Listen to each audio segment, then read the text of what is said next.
Okay.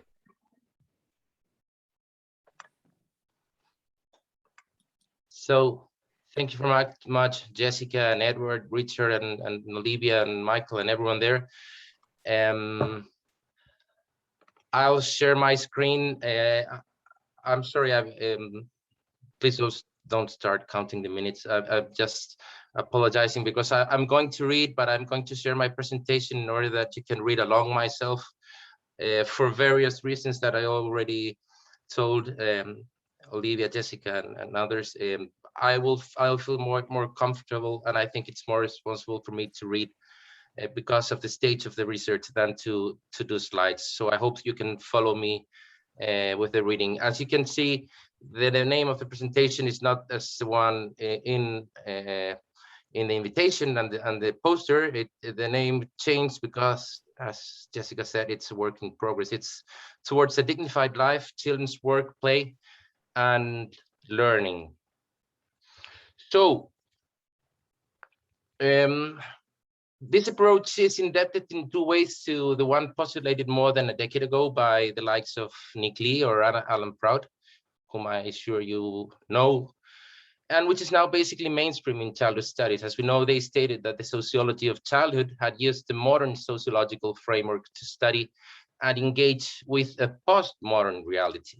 Modernity affirmed that there was an individual agent who had free will, and assumed the existence of various dualisms or dichotomies, such as agency structure, rational, irrational, adult, child, being, becoming, social, natural, play, work, etc.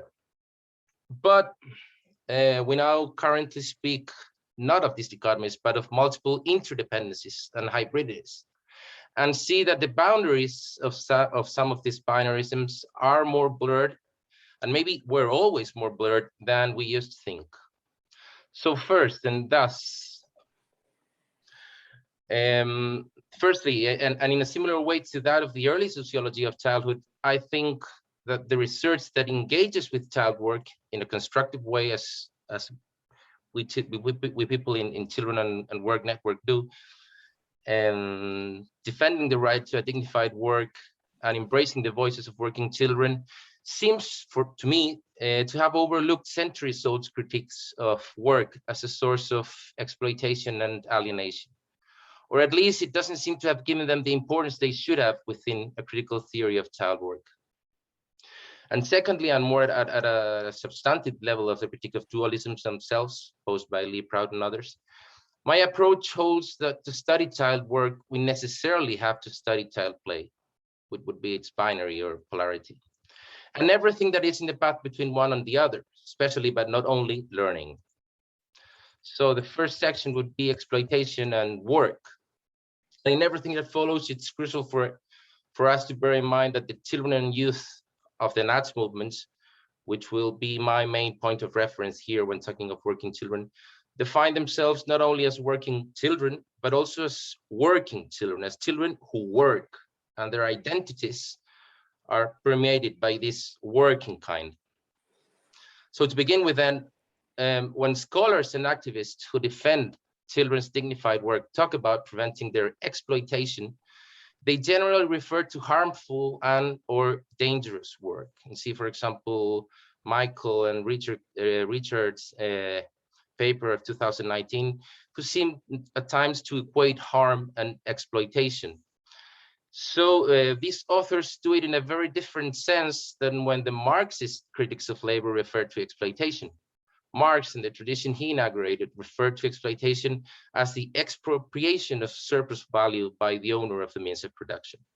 So from this Marxist perspective, that I guess many of us, probably not all, but many of us here endorse, dignified paid work is inevitably a problematic concept.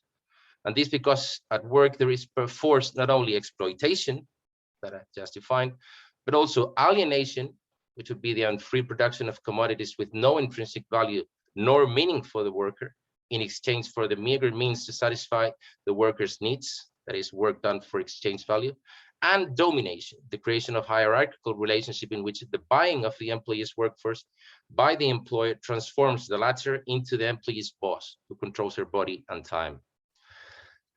And As you might be thinking now, of course, although Marx refers to paid work, and it's true that we must distinguish between children's paid and unpaid work, we must remember the prevention made already in 1996 by Olga Nunez, when she reminded us that many times there is also hierarchy and subordination in unpaid work within a family, be it for reasons of age, gender, and or kinship. And that can also imply, roughly speaking, exploitation, since free child labor results in products reaching the market that are of a much lower value than the work involved in the making. Now, there have not been too many, to my knowledge, Marxist critics of paid child work, but Lavalette has been one of them, because to his understanding, like all paid work from a Marxist perspective, it is exploitation. And from this perspective, which sees in works a denigrating reality and therefore in the right to work, an absurdity, a miserable pious wish, as Marx himself put it, it becomes difficult to sympathize with struggles that seeks to extend the possibility of work to other groups in society, especially to those that, as Lavalette says, tend to be in a position of more vulnerability. So this could be one possible way of conceiving the resistance to labor exploitation typical of capitalism. We resist by narrowing as much as possible the entrance of everyone to the labor market.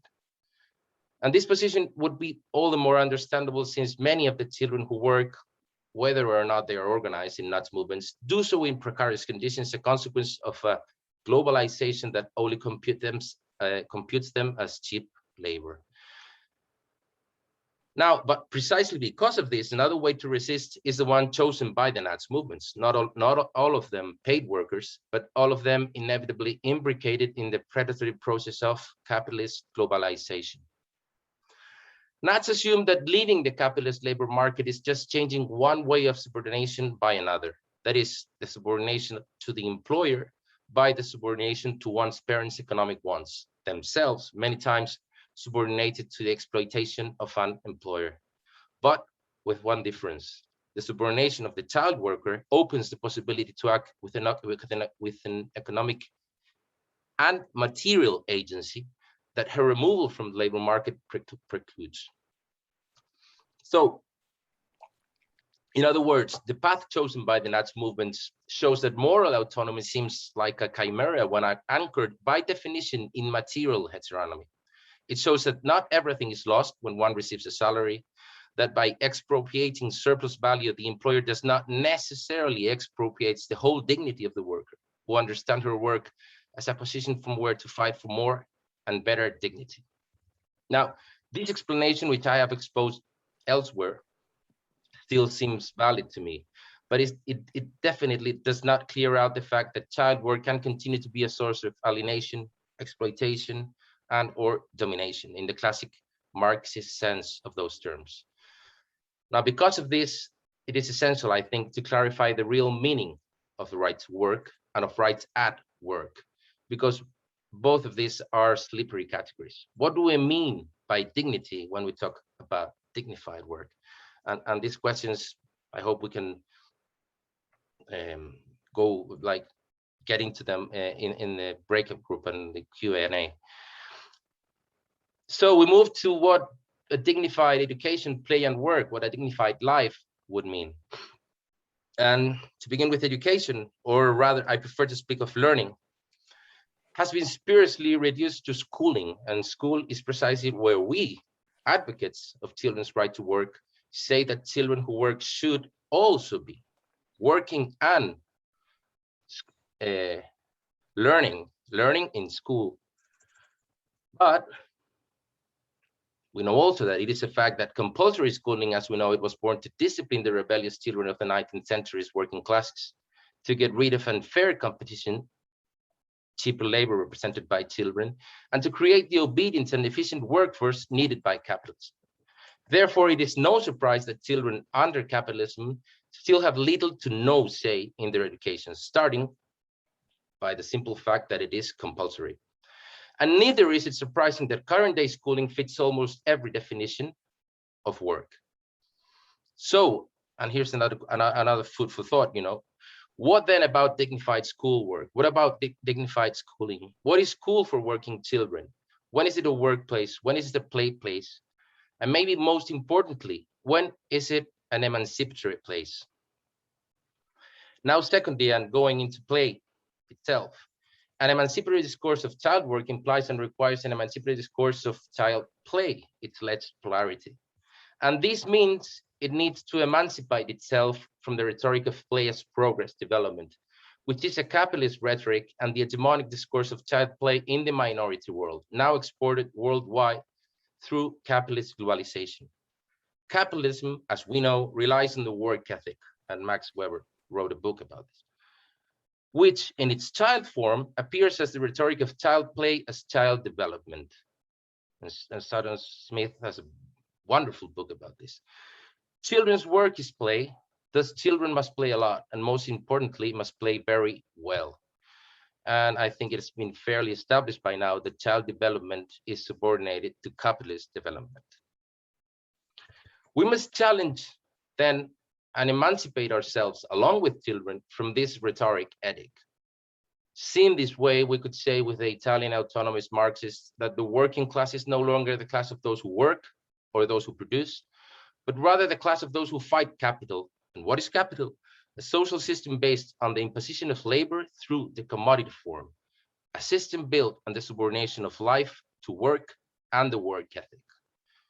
So it is not only necessary to elucidate what is dignified work, which we can already understand as something in line of work without alienation, without exploitation, and without domination, but also what is dignified learning, and alienated from schooling as a tool for the production of docile and useful workforce for the reproduction of the capitalist system, and what is dignified play, and alienated from the capitalist rhetoric of progress. In all these cases, evidence suggests that dignity is achieved by securing that the backbone of life and that the backbone of every one of these activities becomes autonomy, not heteronomy. But if we want to take a step beyond the modernist dualities that I talked of at the beginning and place ourselves already in the praxis of the Nazi movement themselves, which I think we must do, dignity would be achieved more precisely by autonomous interdependence. That is, by the ability to collectively decide and intergenerationally decide what we work in and how we work, what we play and how we play, what we learn and how we learn it. And the latter implies breaking with the learning equals schooling equation. And to begin this second section, it must be added that the above also implies fighting for the emancipation from developmental capitalist time, fighting to reconquer time, especially within the hegemonic childhood that is built around the pillar of the dictatorship of the right time. Time is money. The child develops according to certain pre-established times.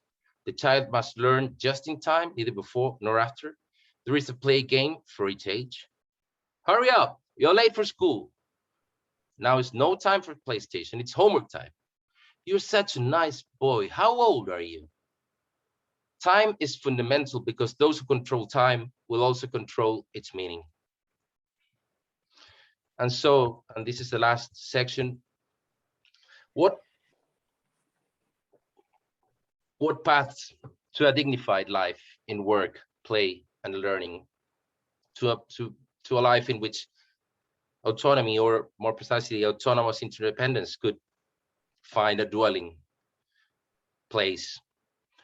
One path, of which I'm not a big fan, is to work less. There are some authors who propose that we should work less to have more leisure time. They take for granted that there is an insurmountable chasm between play and work, because following a certain interpretation of the post-1850s Marx writings about the realm of necessity versus the realm of freedom, and we all know the discussion about this, they believe that work cannot be unalienated. According to these authors, a post-work future would roughly require 1, a universal basic income, 2, fewer hours of work, 3, full automation, and 4, overcoming the work ethic. Thus, we could only be free outside of work, and therefore, we, and by we I mean children and adults alike, have to work less. A second path, of which I'm much more a fan of is to work better. There are other authors, and I would include myself in this category, who believe that work can be unalienated, and with it life, which would lead to blur the boundaries between work and play.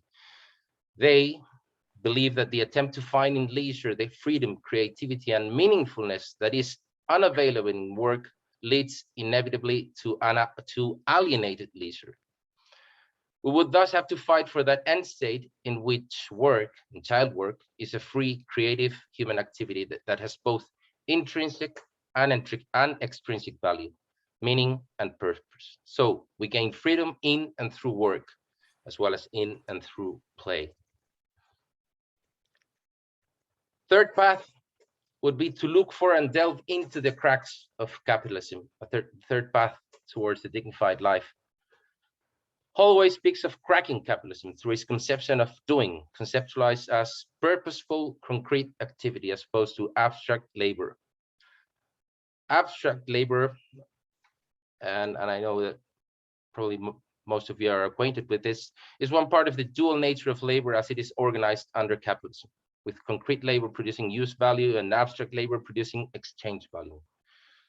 Doing, according to Holloway, is activity that is not determined by others. And here it's always autonomy that is resonating, you know. It's activity that is not determined by others. And the crack or cracks in capitalism are thus the revolt of doing against labor. The pivot, the central fulcrum in all of this is our doing, human creation. And now we know that Nazi movements are already collectively struggling against capitalism. However, it is not far-fetched to say that they are mostly doing so by reproducing it, that is, by overlooking its cracks. By the way, just like adult unions are, and there's no generational division in this. But maybe children and we adults have to, I think that we adults have to take a stand in this, could look for and delve into the cracks of capitalism in play and at school. And from there, target the cracks in other aspects of their life, such as work. After all, it's good developmental play and schooling that are constructing children now as objects, who in the future will become workers who are useful, docile, and flexible. That is, malleable in the landscape of the fluid demands of post-40s capitalist market.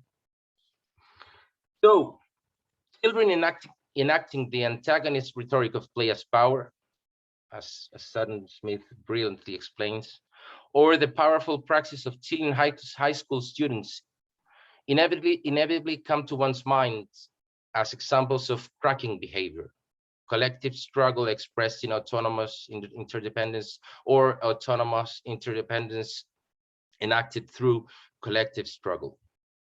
And fourth, and this is the last path and the last part of my presentation, in the line of the two previous paths to a dignified life, that is to work better and to delve into and to find and delve into the cracks of capitalism, a fourth path would be to rediscover and rebuild the play-work continuum and its conditions of possibility. This continuum has marked more than 99% of our trajectory as a species. It continues to be the rule in hunter-gatherer and non-industrial societies, in adults and children alike. I think it is a very important point to make, and is present in the everyday lives of many working children. Actually, amongst the various reasons that children give for working, they include having fun, meaning that working doesn't preclude play, or more generically, playfulness. And another important reason for choosing to work is that work is their thing. That is, the reason is the autonomy that work entails, and that allows to incorporate play into work as something natural. Now, what is this continuum? This continuum is a frictionless coming and going of children from play to work, you know, and this coming and going transits through what we can identify as playfulness, which is what keeps the door open between the two activities. Both play and work would be languages whose unifying meta language or infra language, if we want to put Marxist, we want to be Marxist, you know, They would be the unifying meta language or framing tool. Also, I'm sorry, it's Marx and everything went black. Both play and work would be languages whose unifying meta language or framing tool is playfulness. In other words, if play and work are the framed activities, playfulness is the attitude that allows to disrupt the routines of both of them, to manipulate the expected and even play with the accepted frames both of play and work. As Katz, and I think that we should really read Cindy Katz, suggests, following Lev Vygotsky, play provides children with a vehicle for becoming conscious of those relationships and things that they otherwise enact or engage without thinking. It's a reflective thing. The essences of social relationships and material social practices are distilled and brought to light in the course of play. Play illuminates reality. Elsewhere, following Walter Benjamin, Katz adds that playing at something has a fugitive or fleeting aspect that can spark a recognition that even the original is made up, even reality is made up. It's a performance and might be made different. It seems, following Katz's intuition, that only during play can work be fully understood. Something like working, that is like the common meaning of working, and reflecting on work, and that will be playing. And hence the inseparability entailed by the continuum, and more importantly, the potential of play to emancipate work under capitalism by poking its cracks. Now, when discussing the play engaged by the children of rural Sudan, Katz says that in these activities, the children transform local debris, domestic waste, agricultural detritus, scraps, and dung into amazing imaginary worlds of farming and economic and social exchange in which they had a place, if even a future. They internalized, worked out, and expressed the economic relations they saw around them, but with a little bit of a tweak, a gesture toward utopia. No one went broke. Everyone had at least some assets. The exchanges were relatively equal, often riotous, and always exuberant. However, the consolidation of capitalism worldwide has radically curtailed the playfulness that allowed the seamless transition between work and play. Capitalism broke with the utopian possibilities of the continuum. Work became alienation and exploitation. So playfulness fled from it and took refuge along with children in play. Children's play, which until the bloom of capitalism was embedded in social life and was thus indistinguishable from work, became a distinct and separate entity, opposed to adult work as the most ethereal to the most concrete. Play became the unreal representation of the real, preceded by and always in relation to the reality of work, is it not? And once work is parted from play, the economic from the non-economic, work can no longer attune to different dimensions of life and is inevitably lived as alienation. So the conditions of possibility of the play-work continuum depend on fighting back capitalism in order to reopen closed times and spaces. And I dare say, to conclude, any emancipatory approach to children's lives and rights must refer to and ultimately engage with this fighting back. And I will not add more conclusions because I hope we can have like a common conversation about the conclusions. Thank you very much. Great. Thank you so much, Matthias. There's so much interesting and really provocative stuff there to think with. I think it's going to be a great sort of set of questions for a conversation. Before we move into the breakout groups, though, if anybody has a question that you especially would like to ask Matthias before we split, because he won't necessarily be in all of those breakout groups, I'll take whatever hand I see first.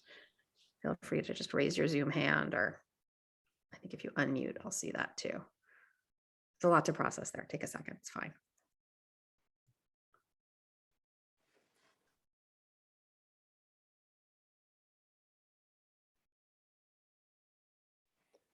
All right, why don't we go to the breakout rooms then and give folks a chance to kind of work through some of these ideas in some smaller conversation. Before we do that though, I want to just announce a couple of upcoming events. The first is There's a open democracy webinar titled Empower and Protect, Don't Prohibit, a Better Approach to Child Work. Many of the speakers at that are currently here, and I would encourage folks to attend that. It starts about an hour after we finish this session. And then our next session in the Children and Work Research Series is November 17th, and that'll be with Mabuto Banda talking about child work in Malawi. So please join us for that. Be on the lookout for a link to that as well. And so then just as a reminder, I'll put in the chat some of the kind of key questions that were raised by Matthias that range around this question of what do we mean by dignity when we talk about dignified work? What would dignified schooling mean? What is school for children? When is it a workplace? When is it a play place? When is it an emancipatory place?